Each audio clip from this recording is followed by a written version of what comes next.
Hello guys, welcome back to my YouTube channel. ഭ്രാന്തൻ്റെ പുതിയ വീഡിയോയിലേക്ക് എല്ലാവർക്കും സ്വാഗതം ഗായ്സ്.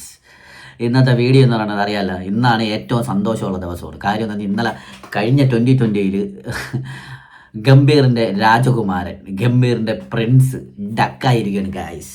നല്ല പൂജ്യത്തിന് ഔട്ടായിരിക്കുകയാണ് ഗായ്സ്. സന്തോഷം കൊണ്ട് എനിക്ക് ഇരിക്കാൻ വയ്യേ. എന്നാലും ഇന്ത്യ ജയിക്കണമായിരുന്നെന്ന് നമുക്ക് തോന്നും. എങ്കിലും ചെറുതായിട്ടൊരു സന്തോഷമുണ്ട് ഗില്ല് ഡക്കായതുകൊണ്ട്. കാരണം എന്തെന്ന് പറഞ്ഞാൽ ഞങ്ങൾ സഞ്ജു സാംസണെ മാറ്റിയിട്ടാണ് ഗില്ലിനെ ഓപ്പണിംഗ് സ്ലോട്ടിലോട്ട് ഇറക്കിയിരിക്കുന്നത്. അപ്പോഴെന്നെ ആലോചിച്ച് വയ്ക്കാണ്ട് സഞ്ജു സാംസണെ മാറ്റിയിട്ട് ഗില്ലിനെ ഓപ്പണിംഗ് സ്ലോട്ടിൽ ഇറക്കിയിട്ട് ആദ്യത്തെ 2020 4 രണ്ടാമത്തെ 2020 ഡക്ക്. ആലോചിച്ച് വയ്ക്കാണ്ട് അത് കഴിഞ്ഞിട്ട് സൂര്യകുമാർ യാദവിൻ്റെ പത്രസമ്മേളനത്തിൽ സൂര്യകുമാർ യാദവ് പറയുന്നത് അഭിഷേക് ശർമ്മയെ മാത്രം എല്ലാ മാച്ചിലും ഡിപ്പെൻഡ് ചെയ്ത് ഇന്ത്യ എങ്ങനെയാണ് പോകേണ്ടത്. ഞാനും ശുഭ്മാൻ ഗില്ലും ഉത്തരവാദിത്തത്തോടെ ബാറ്റിംഗ് ചെയ്യേണ്ടതാണെന്നാണ് ഇന്നലെ സൂര്യകുമാർ യാദവ് പത്രസമ്മേളനത്തിൽ പറഞ്ഞത്. ആലോചിച്ചു. ഇനിയും അടുത്ത 2020 സഞ്ജുവിനെ ഇറക്കിയില്ലെങ്കിൽ തീർച്ചയായിട്ടും ഒരു അനീതിയാണത്. ഇനിയും ഈ മൂഞ്ചിയ പൊളിറ്റിക്സ് ഇനിയെങ്കിലും അവസാനിപ്പിച്ചിട്ട് സഞ്ജു സാംസണിന് ടോപ്പ് ഓർഡറിൽ അവസരം കൊടുക്കാനാണ് ഇനി ഏറ്റവും നല്ലത് ഇന്ത്യക്ക്. കാരണം എന്തെന്ന് കഴിഞ്ഞാൽ ഗില്ല് കഴിഞ്ഞ 14 2020 ഒരു അർദ്ധ സെഞ്ചുറി പോലും ഗില്ല് എടുത്തിട്ടില്ല. എന്നാൽ 30+ ആവറേജ് ഇതുവരെ ആകപ്പാടെ 3 കളിയിൽ മാത്രമേ ഉള്ളൂ. ബാക്കിയെല്ലാം അട്ടർ ഫ്ലോപ്പാണ്. അതേസമയം സഞ്ജു സാംസൺ ആവട്ടെ കഴിഞ്ഞ 10 2020 നിന്ന് 3 സെഞ്ചുറി ഉൾപ്പെടെ പുള്ളിയുടെ കൈവശമുണ്ട്. എന്നിട്ടും ഈ ഗില്ലിനാണ് അവസരം കൊടുക്കണം. ഉപനായകൻ എന്ന് പറഞ്ഞുകൊണ്ട് ചുമ്മാ അവസരം ഗില്ലിന് തന്നെ കൊടുത്തുകൊണ്ടിരിക്കുന്നു ഗായ്സ്. ഇന്നലത്തെ ഒറ്റ മാച്ചിൽ എല്ലാവരും ഇട്ട് നോക്കിയിരുന്നത് ഗില്ലിൻ്റെ പ്രകടനമായിരുന്നു. പക്ഷേ ഗില്ല് കട്ടാക്കി ഡക്കായതോടെ നമ്മൾ സന്തോഷമായി. കാര്യം നമ്മൾ സഞ്ജു സാംസൺ ഇറക്കാതെ അങ്ങനെ ഗില്ലിനെ ഇറക്കി ഗില്ല് ഫോമായി അങ്ങ് പോകണ്ട. നമ്മൾ ചെറുക്കൻ കഴിവ് തെളിയിക്കേണ്ട ഓപ്പണർ സ്ലോട്ടിലാണ് ഗില്ലിനെ എടുത്തത്. ആ ഗില്ല ഫോം ആവണമെന്നുണ്ടെന്ന് ഫോമും ആവുന്നില്ല. ഡക്ക് ഇതിൽ കൂടുതൽ സന്തോഷമില്ല. എങ്കിലും ഒരു സൈഡിൽ വിഷമമുണ്ട് ഇന്ത്യ പരാജയപ്പെട്ടതിൽ. അതിൻ്റെ പൂർണ്ണ ഉത്തരവാദിത്വം ക്യാപ്റ്റൻ സൂര്യകുമാർ യാദവും അതിൻ്റെ കോച്ച് ഗൗതം ഗംഭീറിനും മാത്രമായിരിക്കുന്നതാണ്. തീർച്ചയായിട്ടും ഇത് സെലക്ടേഴ്സിന് വലിയ അടി തന്നെയായിരിക്കും. കാരണം എന്താണെന്ന് പറഞ്ഞാൽ ഗില്ല് ഔട്ട് ഓഫ് ഫോമിലാണ്. സഞ്ജുവിന് സ്പോട്ട് നഷ്ടപ്പെട്ടിരിക്കുന്നു. അപ്പോൾ ഇത് സെലക്ടേഴ്സിന് ഇതൊരു ചോദ്യത്തിന് ചിഹ്നമായിരിക്കും. കാരണം എന്തെന്ന് കഴിഞ്ഞാൽ 2024 എന്നത് സഞ്ജു സാംസണിൻ്റെ വശമായിരുന്നു. സഞ്ജു സാംസണിൻ്റെ വശം തന്നെയായിരുന്നു 2024.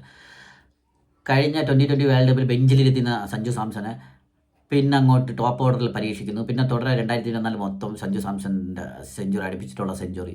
അങ്ങനെ അത് വർക്കൗട്ട് ആവുകയും തീർച്ചയായിട്ടും 2026 ലോകകപ്പിന് അഭിഷേക് ശർമ്മയും സഞ്ജു സാംസണുമാണ് ഓപ്പണിംഗ് എന്നുണ്ടെങ്കിൽ നല്ലൊരു കൂട്ട്. ഒരാൾ സ്ട്രൈക്ക് കൊടുത്ത് കളിച്ചിരുന്നാലും മറ്റൊരാൾ അറ്റാക്കിങ്ങിൽ കളിച്ചിരുന്നാലും ഒരാൾ പോയിരുന്നാൽ വിക്കറ്റ് പോയിരുന്നാലും മറ്റൊരാൾ ഉണ്ടെന്നുള്ള ആശ്വാസത്തിൽ നമുക്ക് 2026 ലോകകപ്പിൽ നല്ലൊരു ഓപ്പണിംഗ് പെയറിനെ കിട്ടിയതാണ്.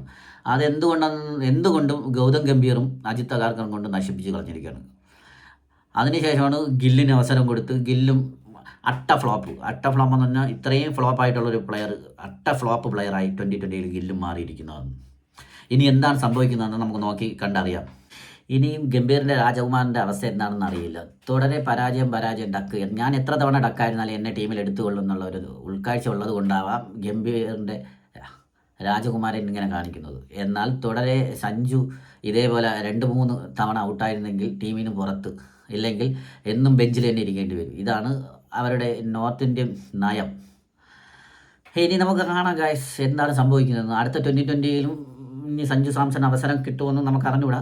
ചിലപ്പോൾ ഒരു 10% ചാൻസ് ഉണ്ട്. ഗില്ലിനെ പുറത്തിരുത്താൻ ചാൻസ് ഉണ്ടോ എന്ന് ചോദിച്ചു കഴിഞ്ഞാൽ 90% ചാൻസ് ഇല്ല, ഒരു 10% ചാൻസ് ഉണ്ട്. കാണാം, നമുക്ക് എന്താണ് സംഭവിക്കുന്നതെന്ന് കാണാം. ഇവിടെ ക്യാപ്റ്റനും ഉപനായകനും കൂടി എല്ലാ കളിയിലും ഡക്കാവുന്നുണ്ട്. എനിക്ക് തോന്നുന്നു കഴിഞ്ഞ ഒരു 2020 എടുത്തു കഴിഞ്ഞാൽ സൂര്യകുമാർ യാദവും അധികം ഫോമിലൊന്നുമല്ല. ഫുൾ നല്ല ഫോമിലാവാൻ വേണ്ടി നല്ലപോലെ സൂര്യകുമാർ കഷ്ടപ്പെടുന്നുണ്ട്. അതേപോലെയാണ് ഗില്ല് ആ ഓപ്പണിംഗ് സ്ലോട്ടിൽ നിന്നിട്ട് സഞ്ജുവിൻ്റെ പാതി പോലും പെർഫോമൻസ് കാഴ്ചവെക്കുന്നില്ല ഗില്ല്. എന്നിട്ടും ഗില്ല് ഇപ്പോഴും ഉപനായകൻ എന്ന ബ്രാൻഡിൻ്റെ പുറത്ത് ഇപ്പോഴും ടീമിലുണ്ട്. പക്ഷേ അതേസമയം സഞ്ജു ആണെങ്കിൽ ഇത്രയും ഫോമായി ഇരുന്നിട്ട് പോലും സഞ്ജുവിനെ ബെഞ്ചിലാണ് ഇരുത്തുന്നത്. തീർച്ചയായിട്ടും ഇനി എന്താണ് നടക്കുന്നതെന്ന് അടുത്ത 2020 എന്താണ് നടക്കുന്നതെന്ന് നമുക്ക് കാണാം ഗൈസ്. നമുക്ക് എന്തായാലും അടുത്തൊരു വീഡിയോ ആയിട്ട് ഞാൻ വരികയാണ് ഗൈസ്.